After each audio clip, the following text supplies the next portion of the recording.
Oke teman-teman, selamat datang kembali di channel saya. Dan kita sekarang sedang membahas, saya akan membahas kenapa sih kalau kita untuk mobil yang sudah berumur itu kita harus jaga banget sama AC. Nah ini kasus pertama adalah AC dingin sebelah. Jadi kalau teman-teman bingung kenapa AC itu dingin sebelahnya, sebelah sopir ya, karena sopir itu logikanya dia tidak boleh kepanasan. Kalau penumpang gitulah, bisa ditahan sedikit gitu, tapi kan tetap tidak nyaman juga gitu. Nah ini AC sudah high juga tapi tetap tidak dingin ya. Ini ada tanda freon kurang. Oke, bagaimana kita melihat freon kurang itu? Oke, kita lanjut di depan. Oke, jadi kalau kalian mobilnya yang masih ada double glass ini kalian bisa lihat kalau misalnya dia berbuih gitu aja, ini harus sambil digas ya. Kalau sambil digas dia masih berbuih gini berarti freonnya kurang. Ini berarti kasusnya freon kurang. Dan kalau kalian lihat di sini ini sebenarnya sih harus bersih ya, tidak boleh kena oli-oli gitu. Jadi kalau oli-oli gitu bisa indikasinya bocor di bagian sealnya. Karena ini kebetulan ekspansi udah diganti ya, sudah diganti. Berlaku juga buat yang di belakang. Dan ini kalian harus cek magnetic class kalian. Oke, ini ada kejanggalan ya, dan saya matikan dulu. Oke, ini kalau misalnya AC mati dan dia masih masih gerak gitu, berarti indikasinya adalah centerpiece-nya sudah jebol ya, sudah ada potongan, berarti udah jebol centerpiece-nya. Dan ini biasanya sekalian diganti sama magnet clutch-nya, agak tersembunyi ya, dari bawah. Dan kalau kalian bertanya, bang ini kira-kira apa aja yang perlu diperbaiki atau diganti? Oke, solusinya adalah satu, ini ganti seal. Tapi pipanya dicek dulu ya. Kalau pipanya memang bocor ya diganti gitu. Tapi kalau memang pipanya masih bagus, ya berarti tinggal ganti seal aja gitu. Dan ini magnet pipa gitu.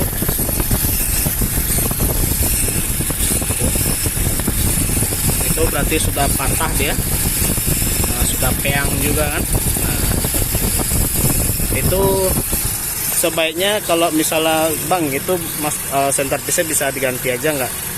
Sebenarnya bisa, cuma akan risiko juga, jadi lebih baik diganti sekalian. Nah ini kalau kondisi mesin mati, AC-nya mati seperti ini. Oke, kita lain dalam dulu.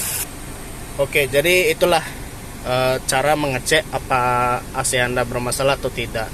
Tapi kalau biasanya jika kalian misalnya mau ngecek apakah evaporator mobil kalian bocor atau enggak, itu caranya adalah kita hidupkan AC seperti ini, contoh. Nah biasanya kan kalau orang air buangan AC gitu loh, yang kalau kalian biasa sering tampung di rumah gitu, kalau misalnya kalian tahu posisinya di mana, kalian tinggal tampung saja airnya. Jadi kalau misalnya dia tidak berubah warna kayak ke putih susu gitu, itu berarti evaporator Anda aman dan masalahnya bukan di sana gitu. Mungkin kalau misalnya tanya, bang evaporator kotor apakah berubah warna juga? Jawabannya tidak, karena evaporator kotor itu tidak akan membuat kalian air tadan AC kalian tuh menjadi putih susu gitu. Kalau kalian belum tahu, seperti inilah air tadan AC ya. Oke, mungkin seperti itu kira-kira. Kalau misalnya dia berubah warna jadi susu atau kotor gitu, berarti evaporator kalian yang kotor. Dan kalau mobil kalian double blower, kalian harus tadahkan airnya 2 kali. Ya, kita coba lokasi lain dulu ya. Nah, jadi kalau misalnya kalian mau cek air buangan AC itu, kalian harus tahu posisinya sebelah mana. Nih kalau Innova lama agak susah sih. Bisa sih. Geng. Ya. Ngajang bun. Jadi ya buangan AC ini kalian kayak tampung. Kalau misalnya dia air biasa kayak nggak ada berubah warna sama sekali, berarti kebocorannya bukan disebabkan oleh karburator. Kecuali kalau dia putih susu, berarti sudah pasti itu. Oke, jadi nah ini kalau yang ini sebelumnya ini sudah pasti sealnya yang kena ya. Apa? Oh, dan untuk magnetic clutch ini udah pasti diganti ya. Ini kayak udah lemah, sudah lemah, pecah pula gini. Ini emang rata-rata salah jadi maklum ya. Oke, jadi seperti itu. Yuk kita masuk dulu. Dan inilah spare part yang kita butuhkan kalau dalam kasus saya itu. Ini udah pasti diganti. Kalau kalian perawatan AC kayak cuci AC gitu, ini wajib diganti ya. Kalau ini ekspansi belakang ini sebenarnya gak wajib, cuma biar jaga-jaga aja sih. Yang utama adalah ini ada seal gitu, seal ya biasa lah, seal AC gitu. Ukurannya berapa juga kagak tahu ya. Tapi yang pasti kalau saya sih beli spare part yang udah pasti rusak aja sih. Nah, untuk magnetic clutch tadi yang goyang doer gitu, ini dia solusinya. Sebenarnya yang lebih bagus tuh Denso asli, cuma untuk Innova lama mahal banget ya. Beda kalau kalian punya Innova Ribbon tuh setengah harga tuh bedanya tuh. Jadi seperti itu. Nah, jadi kita unboxing sekalian ya. Ini satu tangan jadi agak susah, mohon maklumi saya. Oke, jadi inilah part magnetic clutch yang baru. Nah, tadi yang di mesin itu ininya yang pecah, patah gitu loh. Jadi dia itu nggak bisa diam gitu, nggak bisa diam. Dan ini ada magnet juga. Ini sama kayak kampasnya, kampas kopling mobil gitu, cuma dia solid ya. Oke. Ini harus dipasang sih kalau sebelum dipakai ya. Nah, ini ada apa namanya, spool. Ini spool yang warna merah, spool. Ini magnetnya. Jadi kenapa namanya magnetic clutch? Karena clutch itu kan kopling. Nah, ini asli cool gear ya. Kalau Denso aslinya saya nggak nemu. Kalaupun nemu saya agak kuat beli ya, mahal soalnya. Tapi sebenarnya rekomendasi kita pakai Denso beginian, Denso full gear gitu. Menurut saya sih cukup rekomend karena satu, dia secara harga lebih murah gitu. Nah, ini dia masih 2024 dan ini ada Denso buatan Indonesia. Jadi biasanya kalau yang KW-KW itu pasti buatan Cina. Buatan Cina karena dia impor ya, impor dari Cina juga ya.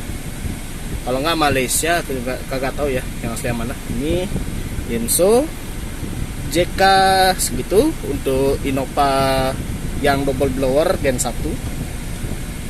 Ini dipisah. Nah, jadi untuk bearingnya itu ini ada tulisannya Nachi ini yang paling utama. Ini harus kalian tahu bearingnya. Kalau ininya aja ya nggak terlalu masalah sebenarnya. Yang penting tuh bearingnya. Kalau bearingnya KW ya sudah, habislah hidup KW. Nah, sedangkan ini untuk colok dari puli ke sistem AC. Jadi kenapa perlu magnet clutch? Ya kan AC itu nggak selamanya kalian suhunya begini terus kan. Kalau dia dingin tuh nanti lama-lama bisa jebol. Nah, makanya ada namanya magnetic clutch gitu.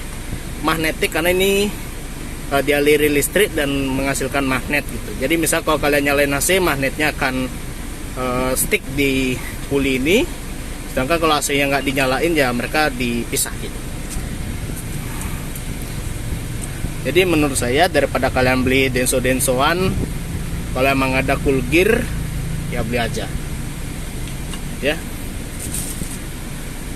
Dan satu lagi, ini namanya ekspansi. Kebetulan ini ekspansi yang belakang ya, karena yang depan saya udah pernah ganti. Ini ekspansinya sebenarnya nggak perlu diganti kalau kalian memang merasa tidak ada yang bermasalah ekspansinya. Jadi ekspansi digunakan untuk mengekspan gitulah. Aku belum dapat baca soalnya. Dan ini namanya dryer silika. Dryer silika di mobil ada dua, yaitu untuk buat radiator sama buat AC. Jadi dryer itu gunanya biar nggak terlalu lembab ya. Kalau lembab banget ya berarti AC kalian butak baunya. Ya mungkin ini aja dulu kali ini pengalaman saya menggunakan sekalian review juga apa yang bahan-bahan yang diperlukan.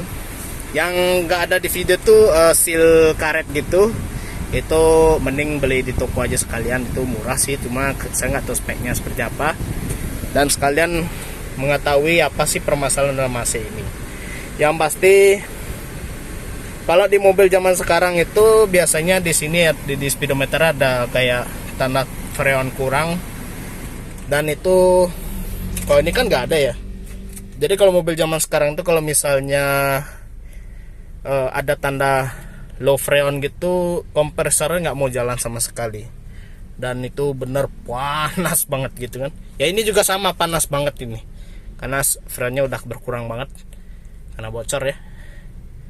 Dan mungkin sekian itu aja videonya. Mudah-mudahan ini bisa saya pasang di bengkel aja lah daripada bongkar-bongkar lagi. Ntar salah lagi kan gitu. Jadi untuk spare part ini kira-kira beli ini kira-kira saya misalnya nih contoh ininya aja yang patah, lalu saya ganti dengan yang apa namanya, saya ganti dengan yang centerpiece-nya aja. Ini namanya centerpiece. Ini bisa digantinya aja nggak? Kalau menurut saya sih lebih baik sekalian, karena untuk beberapa tipe mobil yang tidak bisa dibongkar secara langsung di lokasi di bagian ininya, apa namanya, di bagian misalkan ada kompresor AC, nah itu ada magnet. Nah kalau nggak bisa dibongkar itu magnetic class-nya aja, kan harus bongkar kompresor. Jadi ya mending sekalian kayak gini lah, satu set gitu kan. Gitu. Jadi, kecuali kalau mobil kalian misalnya yang ininya bisa dibongkar langsung, ya nggak apa-apa, kan nggak perlu angkat kompresor dari dudukan mesin gitu loh. Gitu. Nah untuk ekspansi wajib ganti oli freon sama oli kompresor ya. Dan untuk yang bertanya misalnya beli ini misalnya kan bearing saya yang bermasalah, apakah perlu saya ganti bearingnya aja?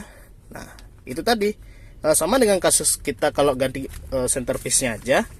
Kalau misalnya magnetic clutch ini bisa dibongkar tanpa melepas kompresornya dari tempatnya, itu jawabannya bisa. Tapi kalau misalnya kompresornya harus dibawa keluar dari, kan ini mesin, jadi ini mesin, kalau kalian bawa keluar dari mesinnya ya mau nak mau kalian harus ganti semua gitu. Karena kenapa? Satu, untuk bongkar itu kita harus membuang freon. Satu, oli kompresor juga terbuang karena udah pasti ganti ya.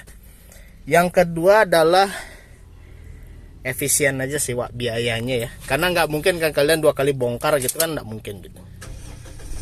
Nah jadi kalau saran saya sih mending dibongkar semua gitu, dibongkar semua, nanti kan hasilnya lebih bagus gitu, jadi nggak terbuang. Jadi pokoknya jangan sampai tertipu bengkel ya. Kalian harus tapi kalau saya bilang tertipu bengkelnya tuh satu, misalnya kalian disuruh ganti evaporator, tapi setelah dicek ternyata nggak ada yang bocor evaporator, berarti bengkelnya nipu gitu. Bengkel yang benar tuh harus dicek semuanya, kalau memang nggak ada yang bocor sudah. Tapi kalau memang misalnya apa namanya, ya kalau emang pas kalian tadain air buangan nasi dan memang berubah warna, ya evaporator yang bocor kan gitu.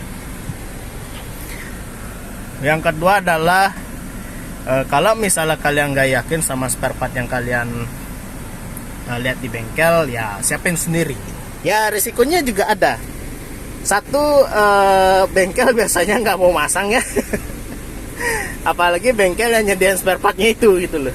Itu biasanya nggak mau masang. Yang kedua adalah kalian akan bingung mau beli yang mana gitu. Mau beli yang mananya itu yang kompleks gitu kan. Nah jadi saran saya kalau misalnya, ya sorry agak panjang kok videonya. Jadi kalau kalian misalnya mau beli magnetic class tuh yang bener aja sih. Kalau Denso, kenapa ada namanya Denso Cool Gear, ini berarti kelas 2 ya. Kelas 2 nya dari Denso yang asli. Tapi kalau saya bilang Denso Cool Gear ini bagus daripada kalian beli yang KW ya. Ibaratnya kalau Denso bilang Cool Gear ini nggak bagus, ngapain mereka jual atas sama dengan nama Denso kan gitu maksudnya. Oke, sekian videonya kali ini. Nanti kita next untuk bongkarnya ya. Ini juga sekalian cuci AC ini. Yuk, sekian videonya.